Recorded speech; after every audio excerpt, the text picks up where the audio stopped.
අපගේ ගැලුම් කරුවානන්ඩු ජෙක්තුන් වහන්සේ තුළ මා දෑබර මිත්‍රවරුණි අද චතාරික සමයේ පස්වන නොහොත් අවසාන සතියේ බදාදා දිනයයි.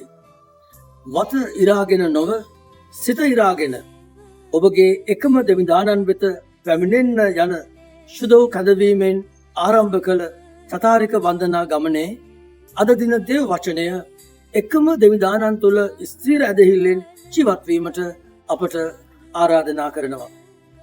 ශුදෝ බයිබලයේ දානියෙල් පොතේ 3 වන පරිච්ඡේදයේ සඳහන් ජුදෙව් ජාතික තරුණයන් තිදෙනාගේ කතන්දරය අපි අසා තිබෙනවා. රජතුමාගේ අන පරිදි රන් රූපයට හා රජුගේ දෙවිවරුන්ට වැඳුම් පිදුම් නොකරන්නේ නම් ගිනි උදුනට දමා පුලුස්සා මරා දමන බව කීවත් මේ තරුණයන්ගේ පිළිතුර වූයේ රජතුමනි ඇවිලෙන ගිනි උදුනෙන් අප ගලවා ගන්නට පුළුවන් දෙවි කෙනෙක් සිටිත් නම් ඒ අප වැඳ නමස්කාර කරන අපගේ එකම දෙවියන් වහන්සේය. එතුමානන් ඔබේ අතින් අප ගලවනසේක. රජතුමනි ඔවුන් වහන්සේ එසේ නොකළත් අප ඔබේ දෙවිවරුන්ට වැඳුම් පිදුම් කරන්නවත් ඔබ පිහිටුවා ඇති රන් රූපයට නමස්කාර කරන්නේවත් නැති බව ඔබට කියා සිටිමි. මේ තරුණයන්ට දෙවිදානෝ ඔවුන්ගේ ජීවිතයට වඩා උතුම් වූවා. තම ජීවිත පැවැත්ම ලැබිය යුතු අවශ්‍යතා මත ඔවුන්ගේ ඇදහිල්ල සීමා වූයේ නැහැ.